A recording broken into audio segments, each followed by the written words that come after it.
Hello and welcome back to the Games Kingdom. My name is Carl King and today we're going to be doing a couple of unboxings. They're both for the same game, which is ALTAY Dawn of Civilization, but also the second box will be the new expansion, the Seafarers expansion for the same game. Now this is from Ares Publishing and they were kindly enough to give me these copies as review copies at the recent UK Games Expo. So if you attended there, you may well have seen their booth and picked up something from their quite extensive range of games now. I've not played this, but we will be playing this on the coming Tuesday. That is the 23rd of June 26. So the game is, as I say, from Ares. It is a game designed by Ole Steinnes and Paolo More and illustrated by Paulina Hannu-Niemi. And we've also got the same two people designing the Seafarers expansion, along with Roberto Di Meglio and Fabio Majorana, and Paulina is again the illustrator. So they've kept the same illustrator so that you've got that continuity, which is very good. I have had a look at the components and things in here, and I've opened the card deck so that I don't need to do that on camera, and I can just sort of go straight into showing you what's inside the boxes. So we'll spin those round. Now I've read out the names, so I didn't hopefully mess up those names too much, and I apologise if I did. So here we can see on the back of the box what you get. So we'll look at the main game first. We'll just put the Seafarers expansion off to one side for the moment. So this is what you get in the main game. The components are really nice. Nice chunky wooden screen printed pieces, which you'll have a look at shortly. A nice board, not a massive board, but a nice colourful board. And there is a new one in the Seafarers expansion where if you play with that particular expansion, you use that board, but you can use both boards in the games. So you know, you have got that variability and the extra sort of replayability that comes along with getting expansions. So they reckon that this is a game for ages 13 and up, taking around about 45 minutes per player, and it's a 2 to 4 player game. I don't believe that the expansion makes it a higher player count, but there is a new faction in that box. But as I say, we'll have a look through that when we get to it. So, but as you can see, it is nice and colourful. Put the lid off to one side. We'll take out the board and the quite small rule book, so there's not a lot to digest, and there are some how to play videos online, and I've had a look at one or two of them, and to be honest, the one that I looked at was less than 12 minutes long, and it gave you everything you needed to know about how to play the game. So if you want to do that, which is what we tend to do as a group now, we tend to watch videos and then look through the rule book afterwards, just so that we've got that idea of somebody explaining it to us, so that when we look through the rule book it makes a little bit more sense, because sometimes your rule books can be a bit ambiguous. I'm not saying this one is, but watching videos first does give you that extra little edge. So there's some nice chunky trays in here. So you've got four, you've got some different card decks in here, and a nice little score pad with double-sided printing. So you've got plenty of things there for plenty of games. It's going to take you a while to get through all of that score pad, and then that lifts up. This one comes off and it's got some of your game components in. Hopefully you can see there. We'll take this top off just in case there's a bit of glare, but as you can see there's your resources, and your these are your tokens that goes into, they go on some of the regions on the board depending on player count and various things. And then you've got your 1 and 5 off coins, you've got your first player marker, and you've got some other sort of overflow bits that I've stuck in there. But as I say, the trays are nicely done, and really do sit in the box quite nicely. There's not much to the actual thing, but there's nothing else in the box there, but you've got some nice trays and baggies with your components in. We'll just take one set out and just take, they're all the same, but we'll just show you how they're sort of printed up. Hopefully you can see those on camera there, but they do look nice. And as I say, they are quite chunky, so very nice quality, and they've all got different pictures on. They're slightly different shapes, so that's another good thing. So you've got that individuality on the board as well. They're not just the same shape, different colour with the same building on. They've all got different building symbols, but they all do exactly the same thing. So we'll put those two back in. So that, for the main game, if you just bought the main game, that's what you would get. And then you've got this board here, which is single-sided, but it's only really a couple of sheets of, not much bigger than a couple of sheets of A4 paper, if you can see it there. So that was just my channel thing there.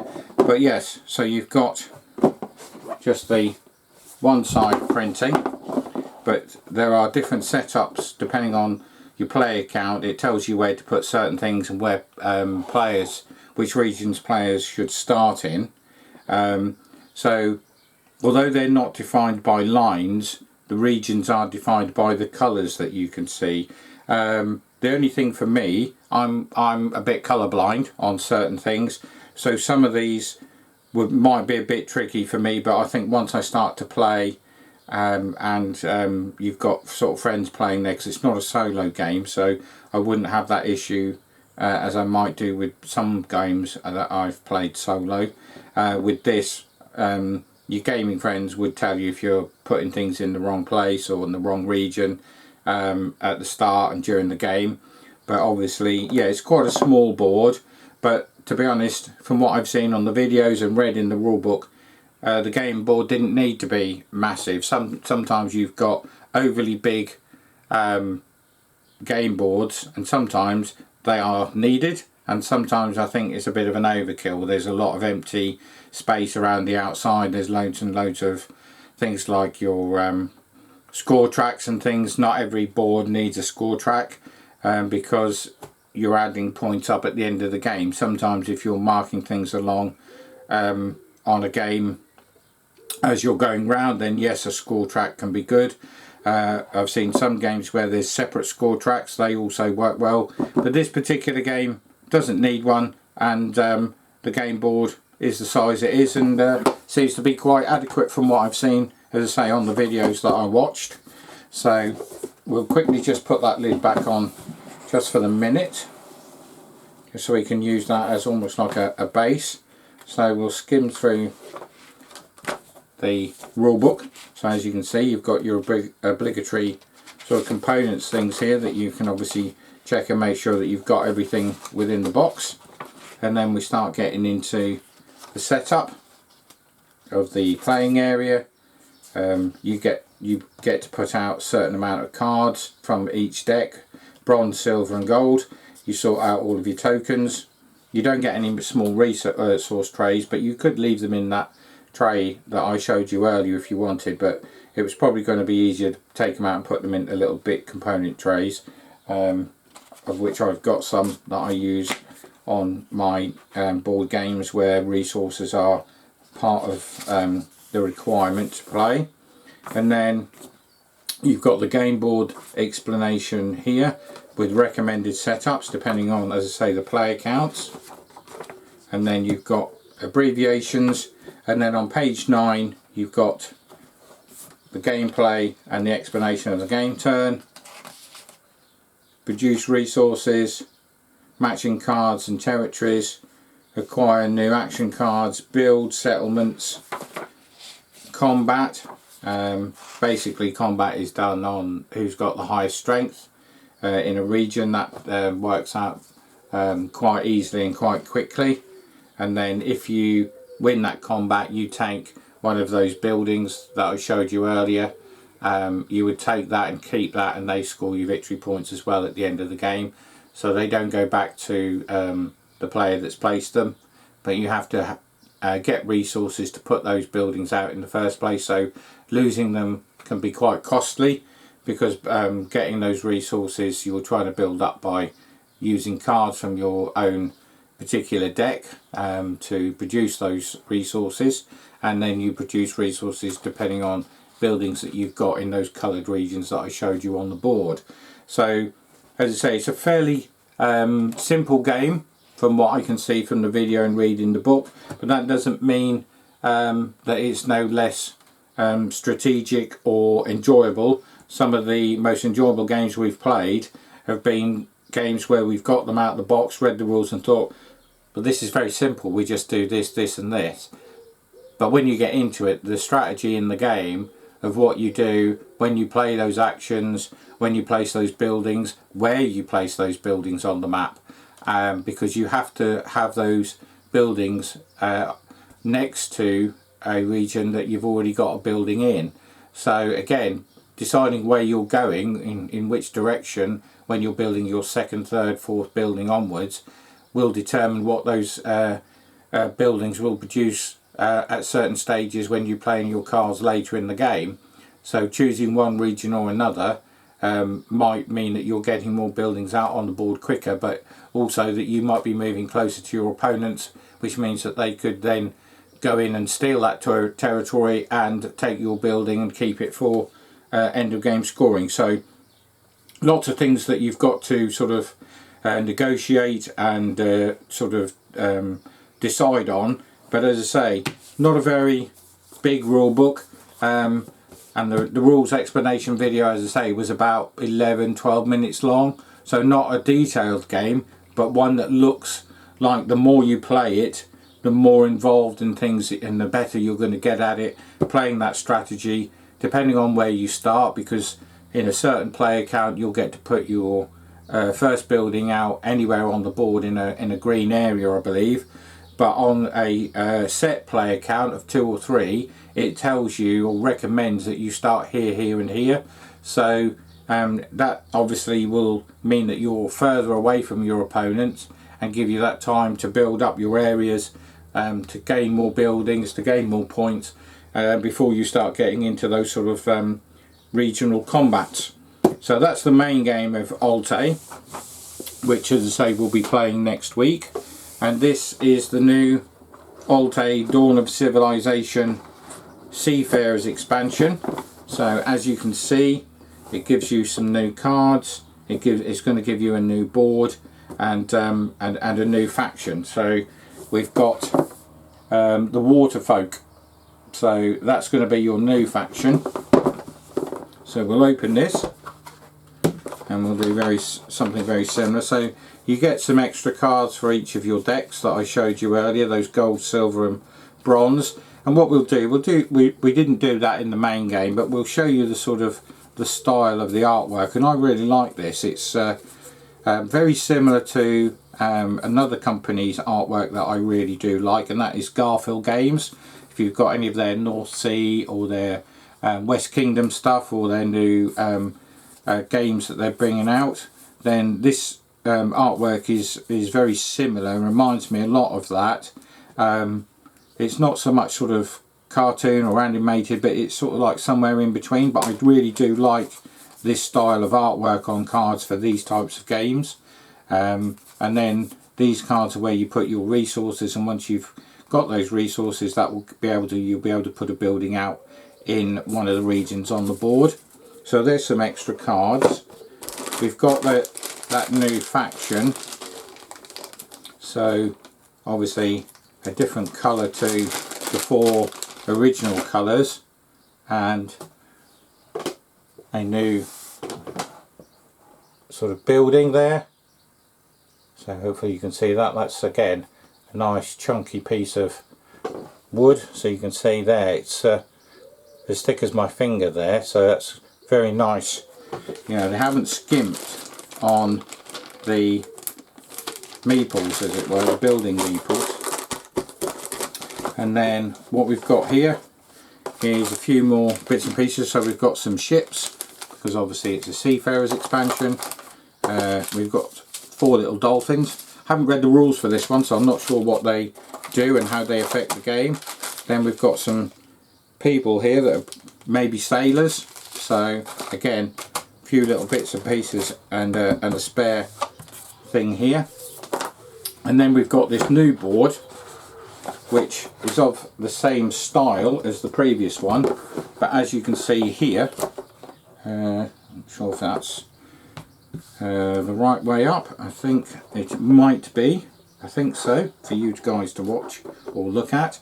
But as you can see, because it's a Seafarers thing, it's split by more islands, so more water, and you can see here that these white lines will determine the areas that you're in. So this is an area, this is an area, this one here and down to here, and then round again, and then obviously back round.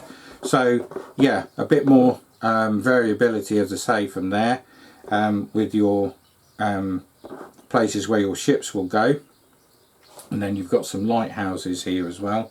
I think this looks like there's 3 or 4 sort of dotted around the board.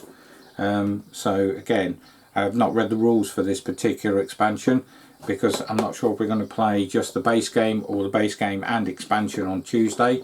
We probably may just play the base game to start with and then add this in at a later date. But as you can see, another nice chunky board. And then in a very similar fashion, we've got the new components, so that will show you there. So your settlements, so you've got your wave bending tokens, that was the dolphins. You've got your ships, you've got your crew, and your new cards and the new game board. So it tells you how, obviously, how to use this expansion and put this into games. So you, again, you can use the new faction on the old board if you wish. You don't need to obviously always use this new faction with this new board, and you can use, obviously, when you're using this new board, you're going to have to use some of those factions anyway, because you only get one new faction. But you don't necessarily need to use that new faction if you're using the board. And then, yeah, this is only another 8-page rule book. So again, fairly simple, but again, I think this is going to add a lot of variety and replayability to the game itself. So as you can see, that box isn't as tall and chunky as your previous box, but I'm hoping that both of those will give us, you know, a couple of different games of ALTAY. So there we have it. We've shown you what's in both of them, ALTAY Dawn of Civilization and the new Seafarers expansion. And for me, just based on the look of these, the components, the rules, and everything else that you get just in these, and for the cost, without playing the game, it's going to get my royal seal of approval for just the actual game itself, how it's been produced, the quality and everything else. So you know, you can have an excellent game with loads and loads of great components, and say that it's, you know, an excellent thing to get, without obviously then saying how it plays. Sometimes they play well, sometimes they don't, but we'll see how that works out. But for me, for what you get for your buck, as it were, yeah, for me this gets the Games Kingdom seal of approval. So we'll crack on and play this next week, and we'll then be doing some written reviews for Everything Board Games Magazine and for Zartu. So they'll be up on those sites in due course. We may come back and do another video just to let you know how it went.